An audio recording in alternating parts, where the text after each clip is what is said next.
The Sony ZV-E10 II has the same sensor and processor as the A6700 and the FX30 cameras that cost hundreds more.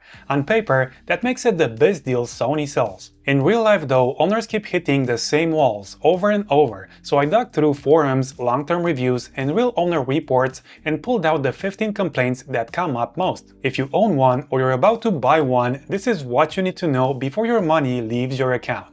Let's get into it. Complaint number 1, and this is a big one, there is no in-body image stabilization. The sensor does not move, so on a camera Sony sells to handheld vloggers, all the stabilization comes from the lens or software. Turn on active steady shot and it crops 1.33x to give itself room to work. Add that to the 1.5x APS-C crop and another 1.1x if you're shooting 4K 60p, and that makes the 16mm kit lens end up framing like a 35mm. Hold the camera at arm's length at 35mm and you're filming your own face with no background left. So you either accept jittery footage, fix it later in Catalyst or GiroFlow, or buy an 11mm f1.8 and a gimbal.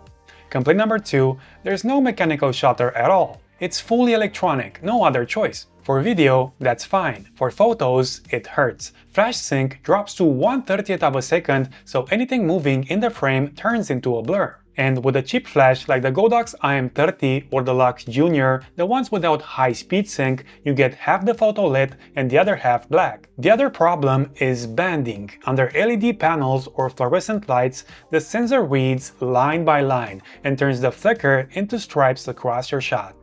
Complaint number 3, overheating. 4K 60 in 10-bit 422 pushes a huge amount of data through the processor, and there's no fan inside, just a small plastic body. Out of the box, at room temperature, people report thermal shutdowns after 15 to 20 minutes of 4K.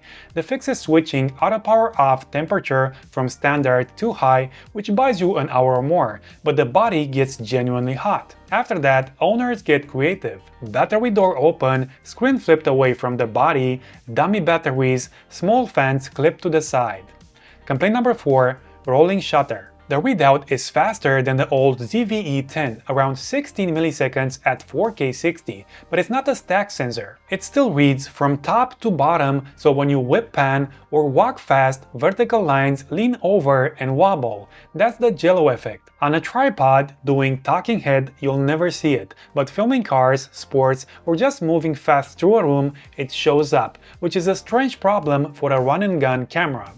Complaint number 5, what's not in the box. The good news is the battery is now the big NP-FZ100, so it lasts. The bad news is Sony doesn't include a charger or even a USB-C cable. Sony calls it sustainability decision. In practice, you charge in camera, which is slow, and while it's charging, you can't really use it. So you buy the dual charger at around $138 or a spare battery at around $88, and the price quietly goes up before you've shot anything. Complaint number 6, the kit lens. Most people buy this camera with a 16 to 50mm power zoom, and yes, the Mark II version has better autofocus and sends zero data to the body, but the glass inside is the same as before, zero optical changes, it's soft at the edges, it has chromatic aberration, and at f3.5 to f5.6, it's slow, so low light isn't its friend. And remember complaint number 1, at 16mm with stabilization, you're already at 32mm, so you leave it wide open forever, and the zoom is decoration. Most owners end up with a Sigma 18 to 50mm f2.8 within months. Complaint number 7, the screen and the viewfinder that doesn't exist. The rear LCD is a 3-inch flip-out with about a million dots. That was fine years ago. Today it looks dim and low-res. Your phone has a better screen than your camera. And there's no EVF, so outside on a sunny day you can't put your eye to it and block the light. You end up guessing at framing and focus. Complaint number 8, the screen flips out to the left. The microphone port, the USB-C port, and the Micro-HDMI port are all on the left too. So the second you plug in a mic, power, or a capture cable, those cables sit directly in front of your monitor. The entire reason you bought a flip-out screen is to see yourself, and now there's a handful of cables in the way. You don't notice it in the store, you notice it every day after. Complaint number 9. The grip in the controls. The grip grew a little to fit the bigger battery, but the body is still short, so with average or large hands, your pinky hangs off the bottom with nothing to hold. Add a heavier lens and it gets tiring. That's why Small Rig and JJC sells base plates and grips for it. There's a small industry fixing this one problem. There's also one dial on the top and a small wheel on the back, so setting exposure by hand means a lot of tapping. Complaint number 10. Micro-HDMI.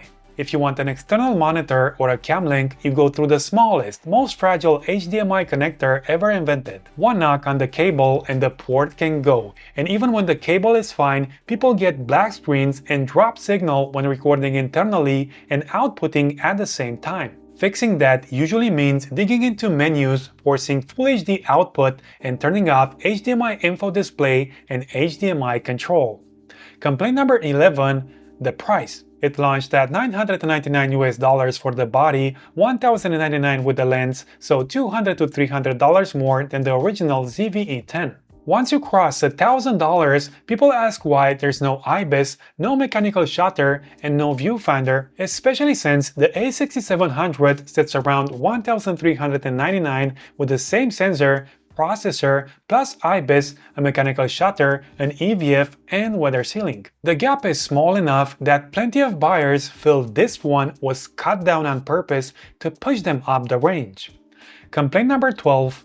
The software is not beginner-friendly. This is sold to first-time creators and the manual runs over 500 pages. The menus are deep and full of abbreviations, and you're expected to know what's the difference between XAVC-S, XAVC-HS, XAVC-SI, also what 8-bit versus 10-bit 422 does. Then to get the dynamic range everybody brags about, you shoot S-Log3, which means grading in Resolve or Premiere. Complaint number 13. 1080p looks bad. The 4K is oversampled from 5.6K and is genuinely sharp, nobody argues with that. But drop to 1080p to save card space, give your computer a break or avoid overheating, and it goes soft and muddy with aliasing everywhere like the camera is skipping lines instead of downscaling properly. So the one setting that would solve half the problems on this list is the one you don't want to use.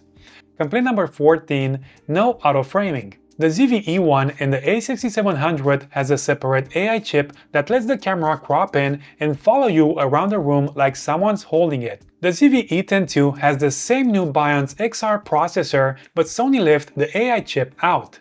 The autofocus is still good though, 759 points for stills and 495 for video with subject recognition. But you can't set it on a tripod and move around while you present. You stay centered or you walk out of your own shot. And complaint number 15, the build. The shell is Sony's recycled plastic, Sorplast. Good for the planet, less good in your hand. It feels hollow and light next to the metal bodies further up the lineup. The port covers feel flimsy and pop loose, and there's no weather sealing. None. For a camera sold to travel vloggers and people strapping cameras to cars, that means you are the weather sealing.